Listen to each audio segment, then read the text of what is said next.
On this video, I want to talk about how to use a watercolor, this type of watercolor that we have in the class when you are painting your name. So you have a piece of paper with your name on it with all of the crayon colors, and you should have gone over each letter several times so your name kind of looks like bubble letters. So what I want you to do, the very first thing is to dip your paintbrush in the bucket of water, and then let's talk about the actual paint set.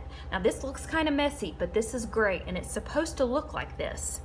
What I want you to do is take your paintbrush with water on it, so it's already wet, and just touch the top of the paint. You can touch it several times and kind of like carefully wipe over the paint. Then get your nameplate, the artwork with your name on it, and I'm just gonna do some stripes across mine. I'm just gonna do some stripes. I'm gonna go back and forth starting with red, and you know I'm probably gonna do a rainbow. I need more paint, so I'm going to use more water, then a little more paint, and then put it across my paper. Just going across the top, just like this. Okay, now, so I'm gonna continue this process. So the next color I would use would be orange since I'm doing rainbow, but you can do any color you want. So I'm gonna dip it in the water, then I'm gonna touch the paint. But the most important thing I want you to notice here is that when you're going over the paint, really just carefully go over it like this. In this motion, I don't want you to take your paintbrush and hold it down and just swirl on the inside circle. That's what's creating this hole on the inside of the paint tray. So I want you to go over it carefully, brushing, then onto your paper. So just like this. If you need more paint, water first, then paint, and then put it on your paper. Because this is watercolor paint, so it means you need to add water. So I'm gonna rinse my paintbrush again. I'm ready to switch colors. Every time you switch, you wanna rinse your paintbrush carefully.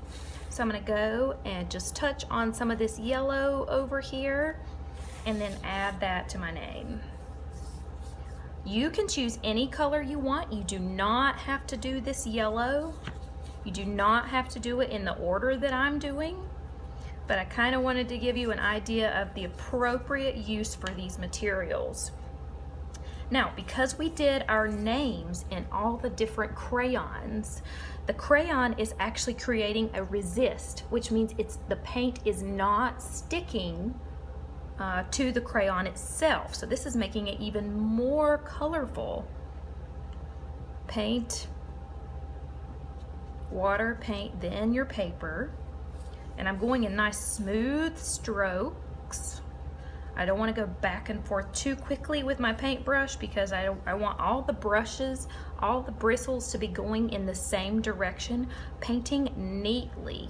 Now you will have to share your paint set at your table, which means you may have to wait a moment until everyone's arms are out of the way to get the color that you want.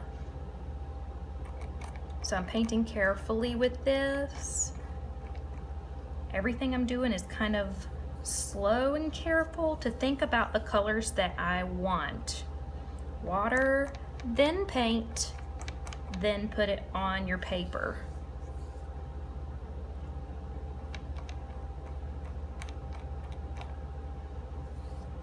Okay, so I am almost to the bottom. I'm gonna make this blue a little bit bigger. I'm gonna choose, there's a blue on this side of the paint tray that's a little more turquoise than the blue I was using. So I'm gonna just carefully get that paint out of the corners, just like that, and put it below this blue here. This is a little bit more of a turquoise blue. I don't know if you can see that on the camera, but it's a little more turquoise blue than the other blue I was using. And the last color, we're gonna do a violet. My violet is a little bit more of a pink in this paint tray.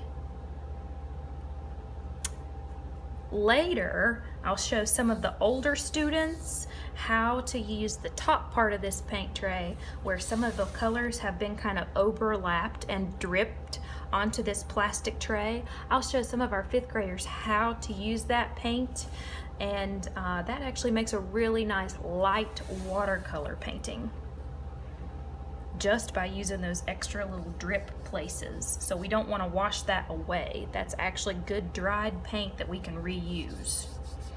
Okay, so water, paint, and then paper. All right, so this, my nameplate for my next part of the artwork is complete. Thanks for watching.